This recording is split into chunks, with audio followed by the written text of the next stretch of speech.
Pak Ustadz, bagaimana menyikapi suami yang pindah agama selain Islam? Apakah saya harus minta cerai atau harus pertahankan rumah tangga? Suami yang murtad, maka kau tidak perlu minta cerai. Cerainya automatically. Automatically itu apa Pak Ustadz? Otomatis. Kalau suami yang mencerai namanya tolak. Pakai kop, tolak. Kalau pakai kap, tolak jatuh. Tolak. Kalau istri yang menggugat namanya khulu. Tapi kalau otomatis fasah, namanya fasah otomatis. Apa itu? Suami yang murtad nggak perlu dituntut, otomatis sudah cerai. Istri yang murtad otomatis. Makanya kalian wahai anak lajang, anak gadis, kalau mau nikah yang dicek pertama adalah agamanya. Jangan yang kau cek pertama saldonya. Ustadz Somad, anak saya dokter, mantap, mau nikah, calon mantu saya ragu sholat apa enggak. Gimana cara ngetesnya Pak Ustadz? Suruh ketemuan jam 12 siang hari Jumat. Mas, kita ketemuan hari Jumat jam 12 ya. Mohon maaf, untuk yang satu ini tidak bisa, karena aku harus sholat Jumat. Terimalah dia. Tapi kalau dia bilang oke, tapi tes ini tidak bisa dipakai lagi karena soal sudah bocor. Nanti saya kasih soal yang baru. Saya banyak soal-soal. Bisa kita bicara 4 mata Pak Ustadz. Jangankan 4 mata, 3 pun bisa kita bahas. Agamanya dulu. Wahai laki-laki, kalau kalian mau meminang perempuan, tengok agamanya. Wahai para wali, perempuan tidak langsung menerima laki-laki. Perempuan itu tidak langsung sama laki-laki. Dia harus ada walinya. Yang menerima si laki-laki itu 6. Bapakmu, kakekmu, abangmu, adikmu, pamanmu, abang ayahmu, adik. Dia tanya. Makanya perempuan itu ditanya, "Nduk, anak perempuan, maukah engkau menerima laki-laki ini?" Kalau perempuan itu diam, berarti tanda setuju. Dulu anak gadis diam, anak gadis sekarang mau jawab iya aja atau iya banget ya. Nah, kalian perempuan, yang pertama dilihat dari laki-laki adalah din, agamanya, wa khuluqahu, baik agamanya, baik akhlaknya, terima dia. Tapi kalau perempuan yang dilihat apa? 4. Tungkahul mar'atu li 4. Perempuan dinikahi karena 4. Mal, kaya. Wali hasabiha, keturunan bangsawan, bangsa yang hidup di awan. Wali jamaliha, cantik. Wali diniha, karena agamanya. Ustadz Somad, ya, saya mahasiswa Ustadz dulu di kampus. Udah tamat kuliah? Sudah Pak Ustadz. Udah kerja? Udah Pak Ustadz. Udah nikah? Belum Pak Ustadz. Kenapa belum nikah? Nyari yang ada 4-4-nya. Bisa Ustadz carikan Ustadz? Kalau ada 4-4-nya, ngapain ku kasih ke kamu? Jangan kau cari karena cantiknya, karena wajah perempuan akan berubah. Kemarin kami baru reuni, baru ketemuan reuni, 20 tahun gak ketemu. Dulu imut-imut, sekarang lisut. Bunga, bagaimana tabiat bunga? Bunga kuntum mekar, harum, cantik, kuning, layu, mati. Ada bunga yang tak layu, bunga plastik. Makanya banyak perempuan sekarang wajahnya plastik semua. Pipi plastik, dagu plastik, hidung plastik. Ini alis apa bulu mata? Plastik, lentik bukan main. Ada orang bakar sampah, layu. Menggeletar tangan mencukur bulu mata. Mau pergi undangan, salah potong, hilang semua. Kawan udah mulai nelpon, gimana? Jadi kita berangkat. Wah, kacau ini. Hilang, nggak mungkin pergi satu, hilang kan dua-duanya. Hilang. Gimana? Waduh, kacau. Gimana ini? Mau ditempelkan ijuk sapu nggak mungkin. Untung ada spidol whiteboard. Makasih ya Pak, memang kau penyelamatku. Rupanya spidolnya nggak permanen. Sampai di tempat undangan, sambal udangnya pedas, kipas angin mati, meleleh. Ambil tisu, lupa, panas ya, iya, panas. Semua orang senyum. Kok tiba-tiba orang ini ramah ya? Senyum, senyum, semua senyum. Sampai pulang ke rumah, mati lampu jam 9 malam. Assalamualaikum bang. Waalaikumsalam. Dia buka pintu, Allahu la ilaha illal qayyum, la ta'khudhuhu sinatun wa la naum, lahu ma fis sama. Kenapa hantu ini nggak pergi? Aku istri apa? Inilah bahayanya. Kalian anak muda boleh tertawa sekarang, tapi ini bisa saja terjadi pada istri kalian. Maka pilihlah perempuan-perempuan bontang yang solehah, yang religius, yang agamis. Takbir. Yang takbir yang belum nikah. Anak udah doremi pasula sido. Amin. Allahu Akbar. Jaga aja bini di rumah. Kalian ini sudah punya rumah. Yang saya bicarakan ini anak-anak lajang yang belum punya rumah. Dia bicara tentang rumahnya yang baru. Kalian rumah yang udah lama itu aja dempul-dempul dikit, cet-cet dah. Saya seorang akhwat. Kelihatan dari tulisannya. Ada yang ingin saya tanyakan. Dia kalau nanya sama saya, tulis aja pertanyaan. Ini dia buat, saya seorang akhwat. Dibuatnya tanda titik dua. Ustadz, seorang akhwat, ada yang ingin saya tanyakan. Ada orang melamar saya, tapi saya sedang menyukai orang lain. Bagaimana ya Pak Ustadz? Ini mancing-mancing aja. Ada laki-laki melamar engkau, tapi hatimu sedang suka dengan orang lain. Maka kau tengok dulu mana di antara dua laki-laki ini yang bisa menyelamatkan engkau dunia akhirat. Kalau tiba-tiba yang ini datang, ini jantan dia, perkasa dia, dipinangnya kau dengan baik. Ini cuma berani bawa engkau makan mie ayam, bakso, bonceng sana, bonceng sini, pegang tangan, ujung jempol kaki. Maka kau campakkan ini Fir'aun, ini tak ada gunanya nih. Ini yang Musa yang baik ini. Laki-laki yang baik bukan yang berani bawa engkau di belakang orang tuamu. Laki-laki yang baik adalah yang bertanggung jawab datang. Laki-laki yang perkasa bukan yang datang dengan mobil besar, motor megah yang mewah. Laki-laki yang perkasa adalah laki-laki yang berani berkata, kupinang kau dengan bismillah. Buanglah mantan pada tempatnya. Mudah-mudahan yang tua, yang muda, remaja-remaji semuanya diselamatkan Allah Subhanahu wa taala. Apakah haram makan uang korupsi sama dengan haramnya babi? Mana pula sama babi sama korupsi? Kalau kau ambil babi, kau panggang, kau kasih kecap, kau makan, itu yang dosa kau sendiri. Tapi kalau korupsi kau makan, kau mesti kembalikan uang ini kepada orang pemiliknya. Kalau kau makan babi, di akhirat kau nggak perlu nyari babi. Tapi kalau korupsi, kau mesti cari orang itu. Kalau kau korupsi satu desa, berarti satu desa mesti kau cari. Kalau kau cari, kalau korupsi satu provinsi mesti kau cari. Kenapa Ustaz tak sebutkan satu kota? Ada Bu Wali di sini. Nggak mungkin Bu Wali korupsi. Beliau dokter. Kalau mau dia cari duit, nggak perlu jadi wali kota. Diambilnya aja senter sama senter kecil sama martil kecil, selesai. Oleh sebab itu maka kalian yang sudah pernah korupsi, maka uang korupsi itu dihitung, serahkan ke lembaga yang dinikmati orang banyak, panti jompo, anak yatim, fakir miskin, masjid. Dulu kau korupsi berapa? 100 juta. Hitung balikkan. Nanti kalau pengurus masjid nanya, kok banyak kali? Ambil aja Pak Ustaz tanya. Jadi nggak perlu kan? Ini aku serahkan 100 juta karena korupsi dulu, tunai. Nggak usah, nanti ditangkap KPK.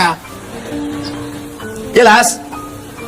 Ada orang nanti mati di hadapan Allah, puasanya banyak, sholatnya banyak, hajinya banyak, tapi ternyata amalnya itu habis. Kenapa? Diambil orang yang pernah dia aniaya, pungli, kutipan liar, korupsi, sogok. Habis amalnya, diambil di akhirat. Oleh sebab itu kita tulus, ikhlas, bersih, sebersih-bersihnya menghadap Allah Subhanahu wa taala. Mudah-mudahan kita dibersihkan Allah dari segala macam nih. Amin.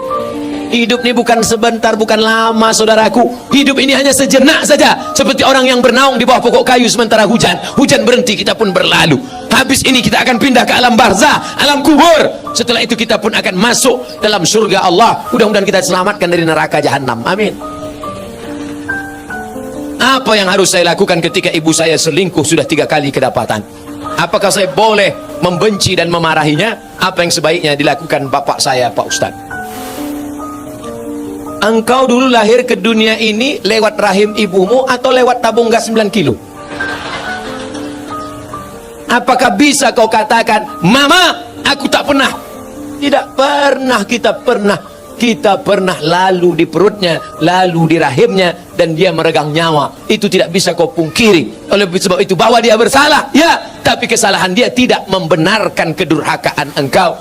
Maka caranya bagaimana? Suruh bapakmu menasehatinya. Bapakmu pun kok bisa dia buat selingkuh 3 kali? Kemana bapakmu selama ini? Laki-laki itu kan tahu dia. Periksa HP-nya. Tiba-tiba dia HP ketawa-ketawa. Kiki. Kau ngapain siapa? Sama siapa? Sama mantan, Bang. Reuni-reuni dia pergi, tanya dia, ibu-ibu kalau reuni bapaknya ikut, nanti pergi sendirian, ditanya, mana gambar suamimu? Ini, gantengan aku ya? Iya, Bang. Akhirnya semua berawal dari macam, udah macam abang saya, udah macam adik saya, berawal dari macam, berakhir dengan macam-macam. Oleh sebab itu ini mesti kita jaga. Nah, dalam kasus begini bagaimana Pak Ustadz? Laki-laki dua, yang pertama dia sabar atau dia gugat ke pengadilan. Kalau kau sabar, kau jaga dia. Kalau tidak, kau gugat di pengadilan, maka kasus perselingkuhan paling cepat hakim menjatuhkan talak. Kalau kau sabar, jaga dia dengan baik. Kalau kau tak sabar, kau lepas dia dengan baik. Bunga bukan setangkai, kumbang bukan seekor, patah tumbuh hilang berganti, hilang satu tumbuh seribu. Gimana? Sabar? Saya sabar Pak Ustadz. Jaga dia sampai mati, saya jaga Pak Ustadz. Lupakan yang lain, lupakan. Jaga dia. Tapi jangan mulutmu berkata sabar, hatimu berkata yang lain. Gimana aku bisa menerima dia? Dia sudah diobok-obok 3 orang. Bagaimana kiat mendidik anak agar mudah untuk diarahkan kepada kebaikan, termasuk menyelamatkan ortunya nanti di akhirat? Mendidik anak itu sejak kapan? Mendidik anak itu sejak mencarikan calon ibunya. Karena bibit yang baik ditanam di tanah yang subur, akan tumbuhlah bunga-bunga yang cantik dan indah, harum semerbak. Tapi kalau bibitnya kau tanam di tanah yang tandus, akan tumbuh pohon kaktus, dilihat tidak indah, dicium tidak harum, durinya menusuk hidung bengkak. Oleh sebab itu maka carilah perempuan yang solehah. Perempuan yang solehah. Bagi yang belum nikah, yang sudah ada kau jaga-jaga aja yang sudah ada. Kalau istrimu solehah, dia hamil, dia sambil masak baca ayat Quran, Bismillahirrahmanirrahim, Ar-Rahman, Alam, garamnya garam, Allamal Quran. Jadi anak soleh ya nak. Coba kalau istrimu tak solehah, dia masak,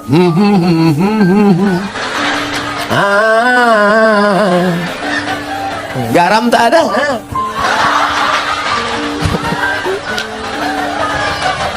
Kuku panjang, kuku panjang, di atas black kutek, di bawah black daki.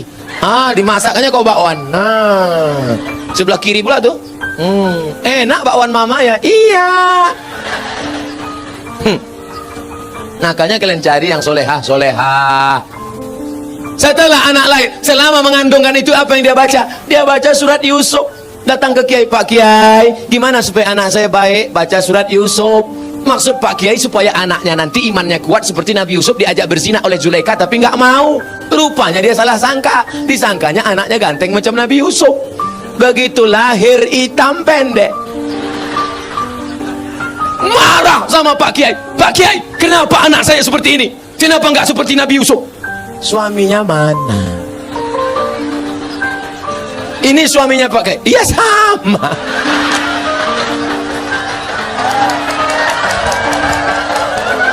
Maksud saya nyuruh kamu baca surat Yusuf, bukan anaknya ganteng macam Nabi Yusuf, tapi imannya kuat. Mohon maaf Pak Kiai, saya salah sangka. Ya nggak apa-apa lah, udah terjadi, apa boleh buat Pak Kiai. Dia nggak akan marah, dia nggak akan komplain ke kamu. Aku nyesal nikah sama kamu mas, hitam pendek, jelek, busuk, bau. Jangan-jangan aku kena pelet dulu. Dia tetap nerima. Apa kata dia? Mas, aku nggak marah karena Islam mengajarkan rukun iman 6. Iman ke-6 adalah nerima takdir baik dan takdir buruk. Engkaulah takdir burukku mas. Dia ridho nerima. Dia tidak akan marah mencaci maki engkau, karena dia berkata, walaupun bagaimanapun juga engkau adalah pilihan terbaik menurut Tuhan untuk aku mas. Walaupun kemana-mana orang selalu bertanya, itu supirmu ya? Lalu kemudian setelah anakmu lahir, dia akan menyusukannya. Disusukannya anakmu berapa lama? 2 tahun. Sekarang banyak perempuan tidak mau menyusukan anak 2 tahun. Disusukan anak ke kaleng. Makanya anak pulang sekolah bukan meluk ibunya, meluk kaleng. Tanya Bu Dokter, tanya Pak Dokter Andi Sopyan, apa kata dokter? Coba tengok dinas kesehatan, susukan anak Anda 6 bulan berturut-turut, ASI eksklusif. Insya Allah otaknya akan cerdas, tubuhnya akan sehat, tidak terkontaminasi penyakit. Dulu kita mandi di sungai 6 jam mandi sampai biru bibir, nggak ada batuk, nggak ada demam.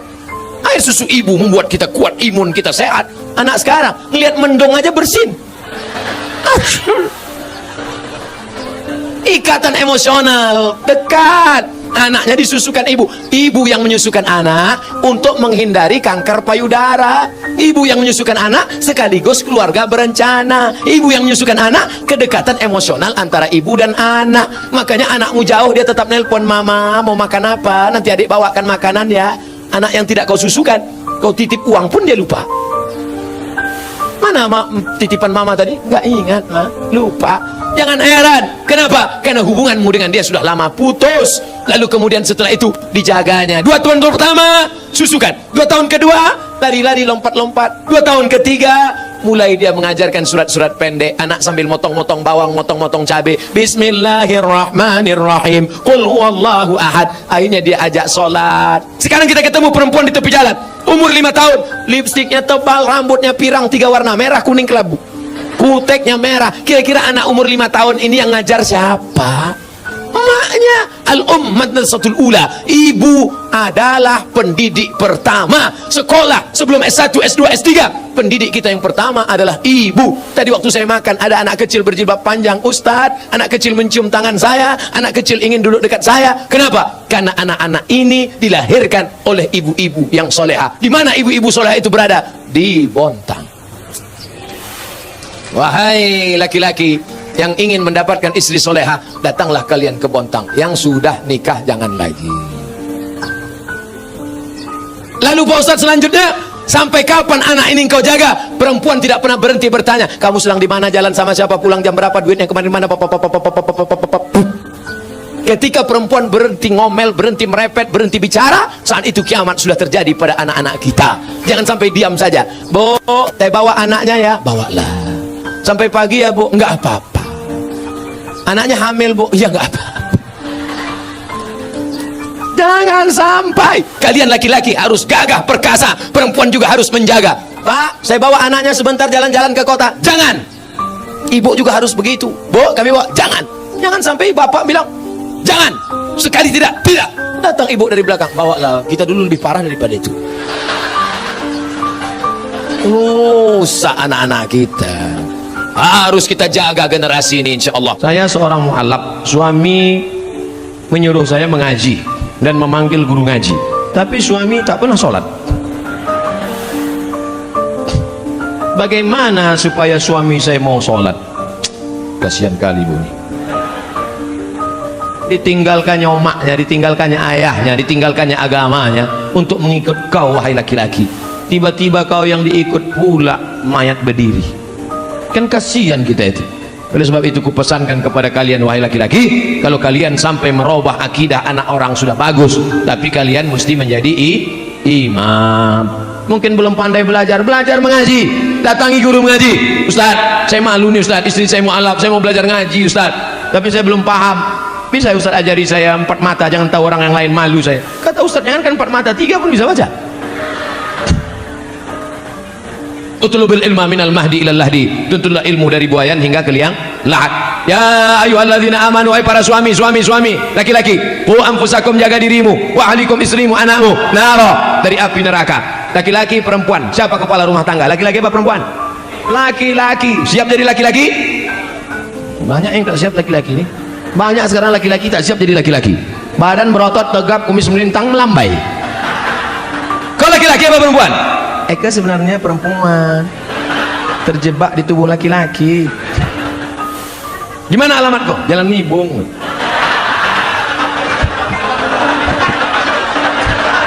Saudara yang dimuliakan Allah, dulu tahun 90, sekarang tak ada lagi. Masih ada juga lagi. Belum hijrah, belum taubat juga orang itu lagi. Saudara yang dimuliakan Allah Subhanahu wa taala. Oleh sebab itu maka jadilah laki-laki yang menyelamatkan anak istrinya. Ibu punya 5 hak terhadap laki-laki ini. Udah tahu hak ibu terhadap mereka ini. Yang pertama, mereka wajib mengasih makan. Ibu udah makan? Belum. Datang jam 9, booking tempat. Sekarang sudah jam 3 kurang 15. Cuman mau makan. 2, pakaian. Alhamdulillah, pakaian sudah dari ujung ke ujung pakaian. Tapi tadi ku tengok banyak juga yang pakai pakaian belum selesai dijahit. 3, tempat tinggal. Tempat tinggal harus yang layak. Tapi jangan kalian paksakan suami untuk, abang, tetangga kita rumahnya udah 2 tingkat, aku mau 3. Banyaklah laki-laki tak tahan jantungnya menghadapi bini macam ini. Apa dek? Kau minta gelang? Kau minta rumah? Mati. Empat, pendidikan. Aslinya suami-suami laki-laki, kalian yang mendidik istri kalian, panggil istri kalian baca Quran, panggil istri kalian ajarkan sholat, panggil istri kalian, kalian nasihati. Tapi karena kalian tak bisa mengajar mereka, maka suruh mereka pengajian ke masjid Petisah. Betul? Datang Ustaz Munzir Situmorang mengaji dek, datang Ustaz dari Sulaiman ngaji dek, datang lagi Ustaz Yahya Waloni ngaji dek, datang lagi Ustaz Ustaz Adi Hidayat mengaji. Ini mengaji, abang tak ngaji, abang nyuruh aja. 5, perhatian. Makan sudah, pakaian sudah, pendidikan sudah, tempat tinggal sudah, perhatian. Perempuan itu perlu diperhatikan, perempuan itu perlu dipuji-puji, perempuan itu perlu dimuliakan, perempuan itu perlu kata-kata sanjungan yang lemah lembut. Betul? Makanya Nabi selalu memuji-muji. Apa kata Nabi? Ya Humairah, wahai engkau Aisyah yang kulitnya putih kemerah-merahan. Ustaz, boleh saya panggil bini saya wahai engkau yang berkulit putih? Boleh, tapi dia tak putih, tak apa-apa. Tak apa-apa, menyenangkan hati dia. Mudah-mudahan diminumnya jus bengkoang 2-3 hari. Yang terlalu jujur. Ini banyak suami ini terlalu jujur dipanggilnya ya Hajar Aswad. Tentang harta warisan, kami bersaudara 5 orang.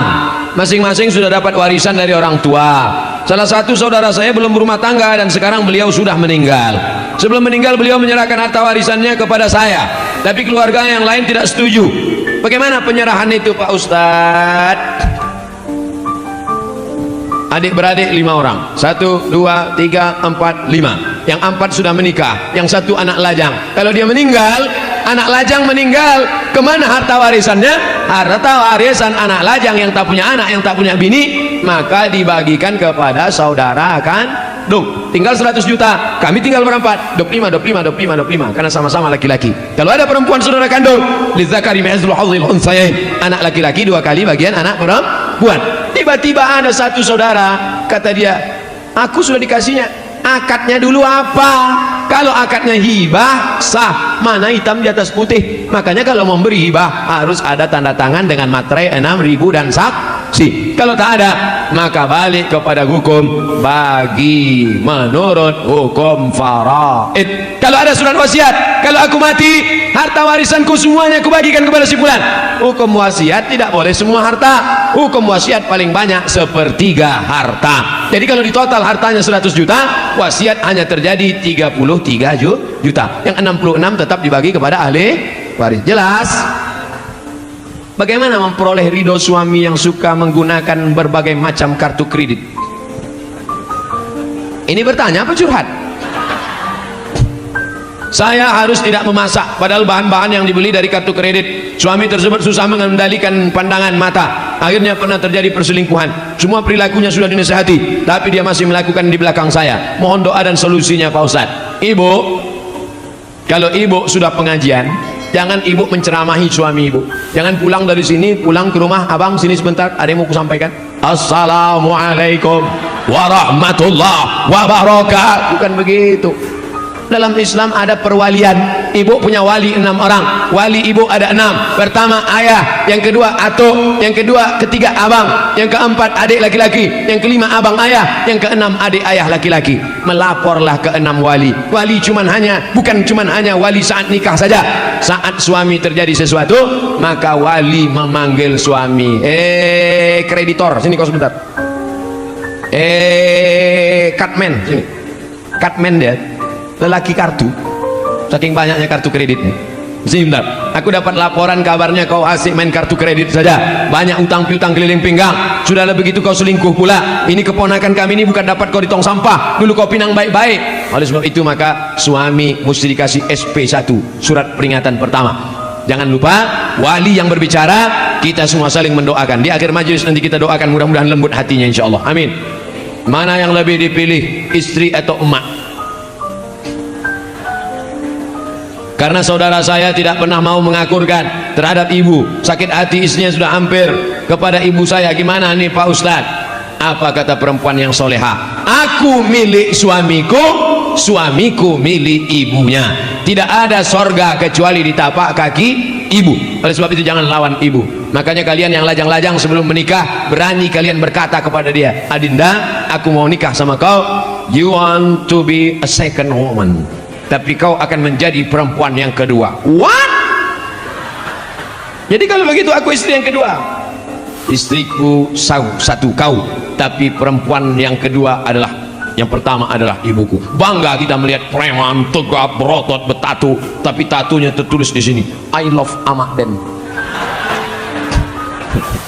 Nah, enggak, kita berbakti daripada ibunya. Ibu tak bisa dilawan, ibu tidak bisa dilawan. Jurus menghadapi ibu 3: diam, diam, diam. Apapun kata dia, diam, jangan kau lawan, karena umurnya tak lama, malaikat maut sudah dekat. Jangan sampai ketika dia mati, disitulah kau baru menangis mencakar dinding. Allah, pandai-pandai tanya kepada alim ulama, tokoh masyarakat, pandai kepada tanya. Ini banyak nih hadir di antara kita bapak-bapak yang sudah lama berumah tangga, yang jam terbangnya, mereka ini pilot-pilot Sukhoi yang jam terbangnya sudah 5.000 jam ke atas. Bagaimana mereka pandai antara ibu orang tua, antara keluarga, pandai mendamaikan. Mudah-mudahan kita termasuk orang yang diberikan kebaikan dunia dan akhirat. Amin. Nama saya XXX.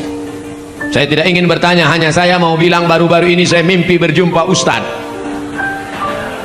Dalam mimpi saya memanggil Ustadz dan ingin bersalaman, tapi tak bisa saking ramainya orang. Di Petisa lah itu. Kemudian saya terbangun dan saya menangis, ingin tangan saya dan tangan Ustadz bersentuhan. Apa yang sering, laki-laki bukan perempuan, laki-laki. Alhamdulillah, alhamdulillah, saya ucapkan puji sama Allah. Sekarang dari mulai saya pulang dari Maroko 2008 sampai 2019, 11 tahun saya jadi Ustadz. Yang selalu mencari-cari saya itu, kemarin ada Ustadz Somad bisa datang ke rumah saya. Kenapa? Mertua saya sedang demam, memigau-migau manggil Ustadz Somad, Ustadz Somad. Tak lama sudah itu datang pula orang ke kampus, Ustadz Somad, ini ada anak kecil umur 5 tahun sakit, memanggil-manggil Ustadz, bawa besok ke kampus. Datang, saya peluk, saya sapu kepalanya. Alhamdulillah sampai sekarang yang menangis-nangis ini 2 aja, nenek-nenek, anak-anak. Anak gadis belum ada lagi. Apa yang sering kau tengok, apa yang sering kau dengar, apa yang sering kau tonton, apa yang sering kau pikirkan, apa yang sering kau renungkan, itulah yang akan kau bawa waktu nanti tidur dan sakaratul maut. Biasanya jamaah-jamaah yang selalu mimpi itu, mimpi sama Habib, mimpi sama Nabi, maka dia selalu sebelum tidur itu dia ingat-ingat, dia pikir-pikir berjumpa. Waktu saya 2 tahun yang lalu ceramah di Jakarta, datanglah seorang jamaah, Ustadz Somad, saya melihat Ustadz dikelilingi oleh Habib-Habib, keturunan-keturunan Nabi. Apa arti mimpi saya tuh Ustadz? Mimpi antum itu berarti dakwah saya ini benar mengikut sunnah Nabi Muhammad SAW, karena saya dikelilingi oleh para habaib. Seminggu setelah itu, tanpa direncanakan, disitulah saya berjumpa dengan Habib Umar bin Hafiz. Allah Ta'ala mempertemukan. Ternyata Ustadz tak melihat dalam mimpi, tapi jamaah melihat. Hati jamaah jauh lebih bersih dari suci daripada Ustadz Abdul Somad. Antena dia bersih, antena Abdul Somad masih kotor lagi, kadang masih marah menengok buli-buli caci maki. Jamaah tak ada marah-marah, orang bukan dia yang diajak. Masjid pusat pasar, masjid yang ada waktu zuhur dan asar, maghrib, apakah sah sholat Jumatnya Pak Ustadz? Ada sholat Jumat di sini? Ada sholat Jumat? Sholat Jumat jangankan di masjid, di tanah lapang pun sah. Kalau di tanah lapang sah, di ballroom sah, di convention hall sah, apalagi di misalnya, tapi bukan di Medan. Kalau di Medan jangan sholat kalian di tanah lapang, masjid banyak berserak-serak. Kuliah misalnya ke Inggris, kuliah ke Belanda, kuliah ke tempat minoritas, tiba-tiba tak ada di situ tempat, berkumpul di convention hall, di gedung, maka sholat Jumat hukumnya sah. Tapi kalau sudah masjid dilaksanakan sholat Jumat, jangan sampai kosong dari azan dan sholat berjamaah 5 waktu, subuh, zuhur, asar, maghrib, isya. Kalau sampai di situ tidak dilaksanakan sholat berjamaah, istahwadat alaihimus syayatin, maka satu negeri itu diganggu, dikacau setan. Mudah-mudahan kita selamat dari meninggalkan sholat berjamaah. Orang tua saya sebelum meninggal ingin berkurban, telah dibayar uangnya pada panitia, tapi sebelum Idul Adha beliau meninggal. Apakah itu boleh diteruskan, diwakilkan pada anaknya? Maka kalau orang tua ada berpesan, nanti kalau aku meninggal atau dia masih hidup dia berpesan, maka tetap dilanjutkan walaupun sudah meninggal dunia. Orang tua hidup berpesan, sebelum sampai hari kurban meninggal, teruskan. Orang tua masih hidup berpesan, kalau aku mati nanti buatkan kurban, teruskan. Dagingnya tidak boleh dimakan ahli waris karena wasiatnya untuk umat Islam. Ahli waris tak dapat, karena dulu kata dia ini wasiatnya untuk orang lain. Tapi menurut mazhab Hambali, Imam Ahmad bin Hanbal, ahli waris boleh memakannya karena ahli waris juga bagian dari umat Islam. Jadi kalau ada bapak ibu yang kemarin orang tuanya meninggal dunia, lalu diwasiatkan potong kambing, lalu kemudian dia ikut mendapatkan daging kuponnya, jangan merasa bersalah. Kalau ada ustadz mengatakan tak boleh ahli waris memakannya, berarti bukan dari mazhab Hambali, mazhab yang lain. Kita mengamalkan selama tidak keluar dari Hanafi, Maliki, Syafi'i, Hambali, selama ahlu sunnah wal jamaah, maka tetap kita boleh amalkan. Jelas? Ustadz, kita mengimani bahwa malaikat wajib diketahui ada 10, sementara malaikat Jibril tugasnya menyampaikan wahyu kepada Nabi, sedangkan baginda Rasulullah sudah wafat. Jadi sekarang apalah kerja Jibril itu Pak Ustadz?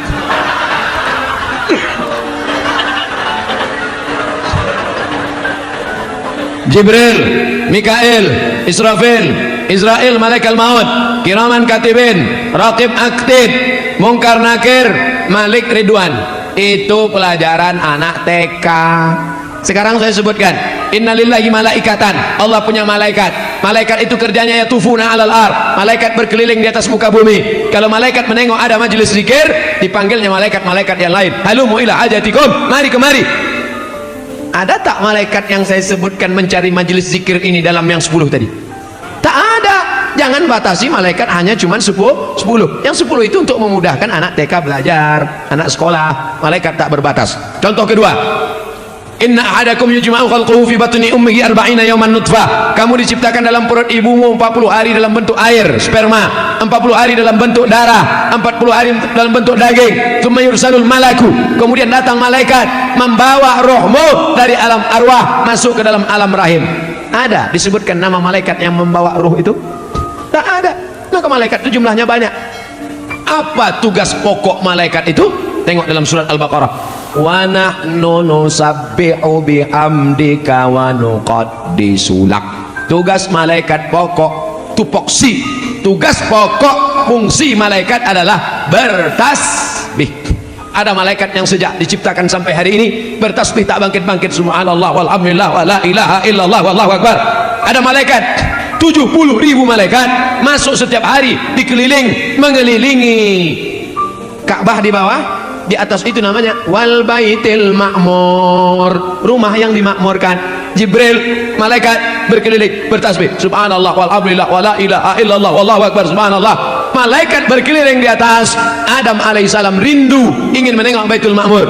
Ketika turun ke bumi, kata Allah, buatlah bentuknya macam Baitul Ma'mur. Kalau dijatuhkan batu kerikil dari atas pos jatuh ke bawah, maka sama di bawah. Malaikat di atas memuji, mengagungkan Allah, manusia pun di bawah sama subhanallah walhamdulillah wa la ilaha illallah wallahu akbar. Makanya kalau mau sama ucapan kita dengan ucapan malaikat, mesti banyak-banyak bertasbih. Jadi apalah tugas Jibril sekarang? Balik ke tugas pokok, mengagungkan, mensucikan, bertasbih, memuliakan Allah. Subhanallah walhamdulillah wa la ilaha illallah wallahu akbar wa la haula wa la quwwata illa billahil aliyyil azim. Bapak ibu sambil jaga toko pagi, belum ada orang lewat, belum ada orang jualan, belum ada orang membeli, buka tasbih subhanallah walhamdulillah wala ilaha. Tapi kalau ada orang nawar dijawab, yang belum terjawab, Pak ini berapa harga pokoknya? Subhanallah walhamdulillah wala ilaha illallah. Banyak-banyak bertasbih di toko, menghilangkan santet, sihir dan guna-guna. Boleh jadi ada orang benci, tak suka. Bagaimana supaya toko kita itu supaya tak laku? Orang lewat macam lewat di kuburan. Kata dukun, ambil air orang mati, nanti siramkan. Akhirnya orang lewat di toko kita, yang ditengoknya bukan pakaian, malah dibacanya doa ziarah kubur. Assalamualaikum ya ahlal kubur.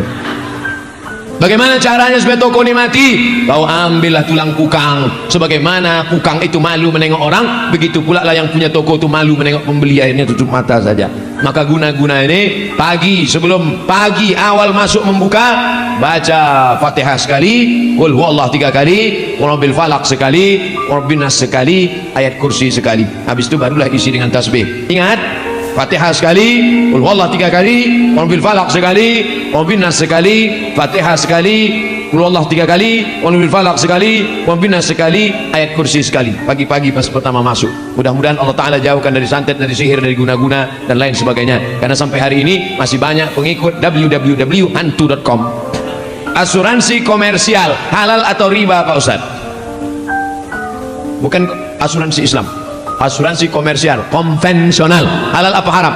Kelompok yang satu mengatakan asuransi halal karena di dalamnya ada ta'awun, tolong tolong, wa ta'awanu 'alal birri wat taqwa, tolong menolonglah kamu dalam kebaikan, wa la ta'awanu 'alal itsmi wal 'udwan, jangan tolong menolong dalam keburukan.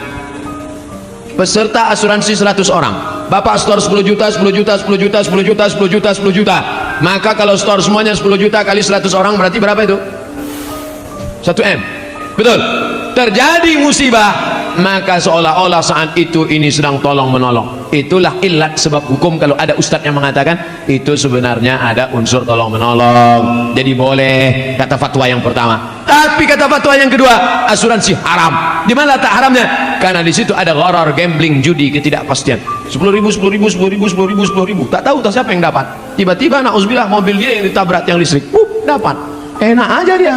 Aku udah 3 tahun tak ada nabrak. Apalah dia ditabrakkannya pula. Dapat.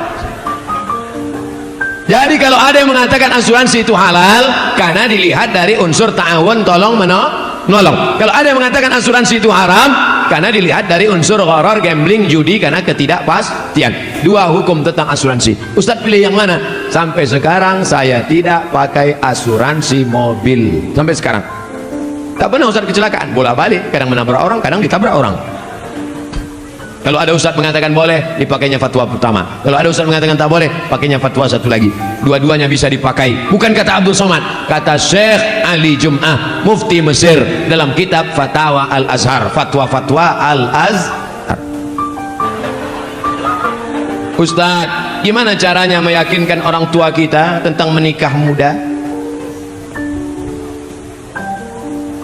Ayah, aku mau meminang dia dengan bismillah. Pergilah, kok makanlah bismillah itu, kata dia. Bapak-bapak, kalau ada anak kalian mau menikah muda, anak bapak laki-laki, anak bapak perempuan, maka kompromilah kalian.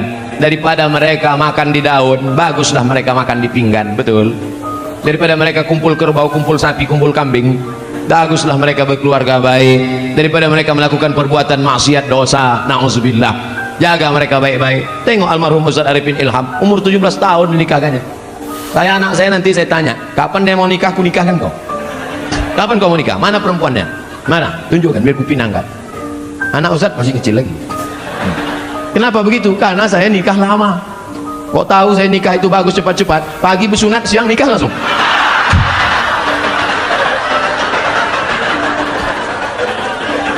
Man istata'a minkumul ba'ah, siapa di antara kami yang sudah sanggup menikah, falyatazawwaj, menikahlah, fa innahu aghaddu lil basar, karena menikah itu menjaga mata, wa ahsanul farji, menjaga kemaluan.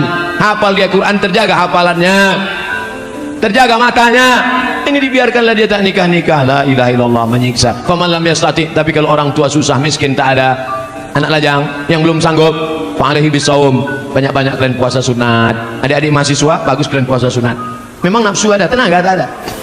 Ditunjukkan orang, dek, itu ada cewek cantik, tak nampak aku lagi dah. Gelap aja, gelap. Aku sekarang nih Pak, jangankan cewek, apapun tak nampak aku lagi. Kalau nampak aku perempuan pakai baju merah hijau macam semangka aja aku rasa udah. Kalau bapak kaya, duit bapak banyak, anak gadis bapak ada, mampu bapak mengasih makan, cari anak yang soleh-soleh itu, panggil dia. Mau kau nikah sama anakku? Ku tengok kau baik kali, bagus lah, sering kau sholat, ku tengok. Mau kau nikah sama anak saya? Ku tanggung. Tapi kalau macam-macam ku tembak mati kau nanti. Daripada mereka diambil perampok. Anak kita sekolah agama, jilbabnya panjang, akhlaknya baik, karena tak kita carikan jodoh yang baik-baik, tak kita tawarkan orang-orang soleh, pacaran dia dengan anak fang. Apa yang terjadi? Waktu di rumah dia cium tangan. Seminggu dia nikah dengan suaminya itu, balik dia ke rumah, hai ya, sehat. Dulu jilbabnya panjang, dulu kukunya bersih. Seminggu dia nikah sama laki fangnya itu, gara-gara tak kita carikan, dia sudah jatuh cinta, mabuk kepayang.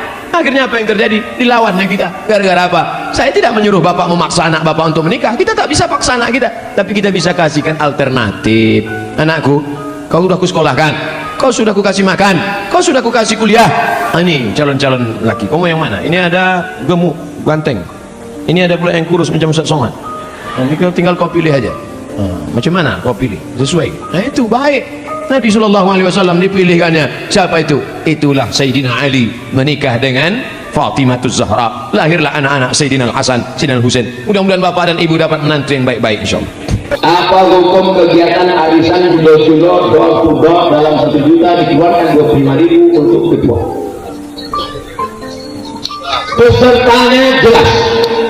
Saya, Pak Bupati, Pak Anggota Dewan, Bapak Kapolres, Bapak Dandim, Buya, Ustaz Zul, alumni, guru, 10 orang.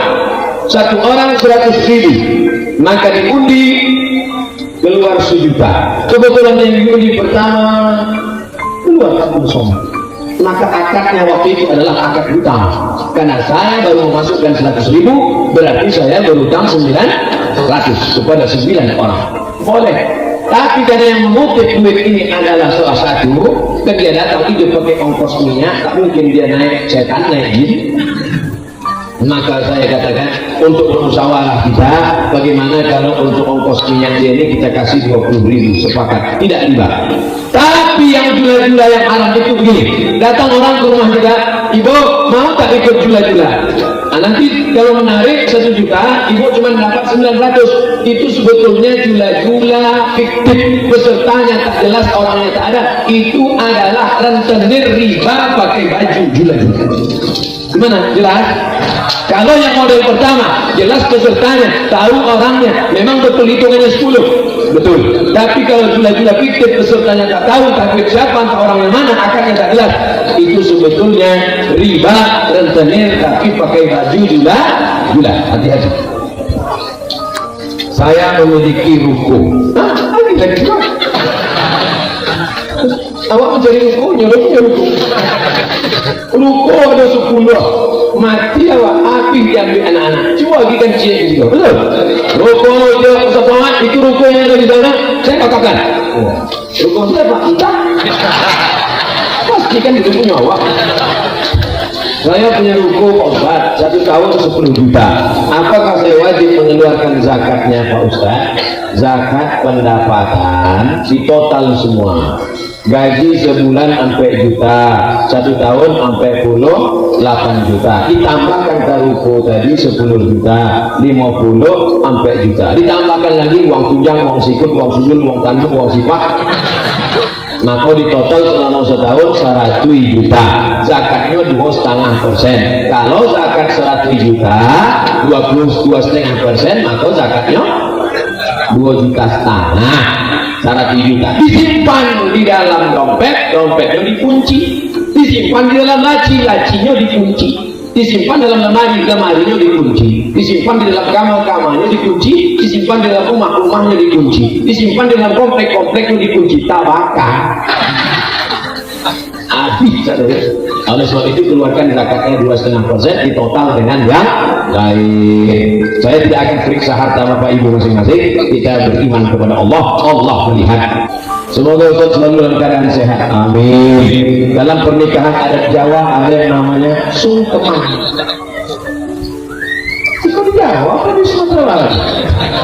Itu menunjukkan orang Sumatera Barat tidak menolak siapapun yang mau datang ke Sumatera Barat. Silakan investasi, datang amal. Ini buktinya orang Jawa. Bagaimana sungkeman itu dalam Islam Pak Ustaz? Lihat kaidah usul fikih. Al-aslu fil asya al-ibahah. Hukum asal segala sesuatu dalam Islam hukumnya boleh. Ayahnya duduk sama emaknya duduk. Jangan takut, insya Allah tak pecah. Saya 50 kilo. Ayahnya sama emaknya duduk. Tiba-tiba datanglah anak sungkem. Tak boleh berdiri, berjalan lututnya. Sampai ke situ diciumnya tangan. Pripun kabari, kurang pagi, orang tertolong, adab sopan santun tata krama, tak ada hukum salah menyala. Tapi kalau sampai dia bersujud bersimpuh menyembah manusia, tapi rasanya sungkem sekarang pun sudah dibersihkan oleh wali songo, sudah dibersihkan oleh kiai-kiai dari yang merusak akidah. Kalau hanya sampai kepada poin yang ketiga, mulia dalam akhlak, mencium orang tua, mencium tangan, memeluk, maka hukum dalam Islam menjadi patokannya adalah Quran Sunnah, dan memahami Quran Sunnah itu dengan pemahaman ulama. Taraktukum amrayni, kutinggalkan pada kamu dua perkara. Intamasaktum bihima, kalau kamu pegang yang dua ini, lan tadillu abada, kamu tak sesat untuk selamanya. Kitabullah Al-Quran wa sunnati, dan sunnah Rasulullah sallallahu alaihi wasallam. Kalau tak paham Quran, tak mengerti sunnah, kemana kita bertanya? Al-ulama warasatul anbiya. Maka tanya kepada ulama-ulama kita. Di Muhammadiyah ada namanya majelis tarjih. Ada pendapat mazhab Hanafi, ada pendapat mazhab Maliki, ada pendapat mazhab Syafi'i, ada mazhab pendapat Hambali, ada pendapat mazhab Imam Ibnu Abi Layla, ada pendapat Imam Al-Laits, ada pendapat Imam Ibnu Katsir, ada pendapat Imam Sufyan Ats-Tsauri, ada pendapat Imam Sufyan Ibnu Uyainah. Maka datanglah ulama majelis tarjih mengambil pendapat ini, dimunaqashahkan, lalu kata beliau, at-tarjihu fi kada, pendapat yang kuat dalam masalah ini, maka itulah yang diamalkan dalam tradisi organisasi Muhammadiyah. Mudah-mudahan kita mengikut Quran dan Sunnah, mengikut pemahaman para ulama. Amin. Ya Rabbal Alamin. Apakah boleh anak angkat dijadikan istri? Why not?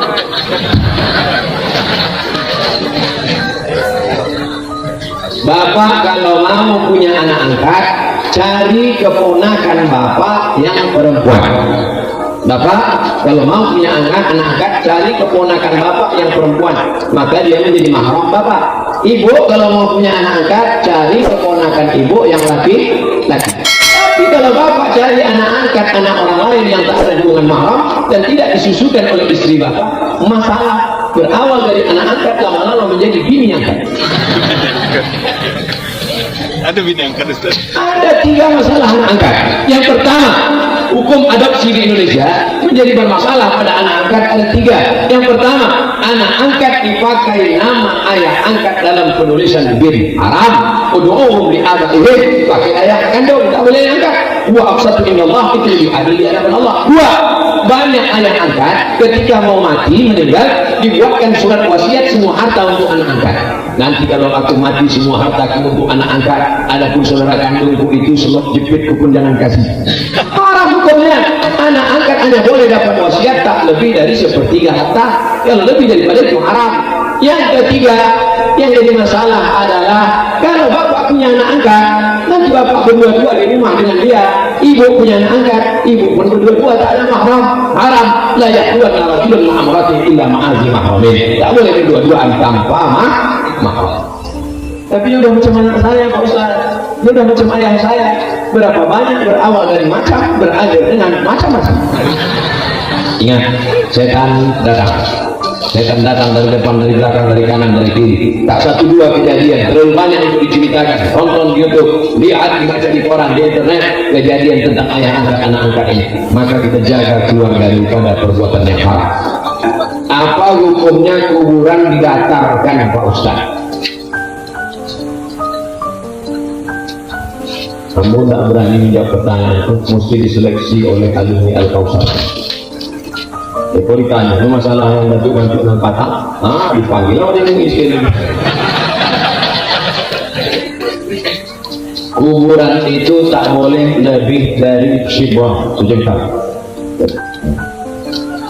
Gunanya supaya orang tahu, kalau tidaknya langkahi kubur.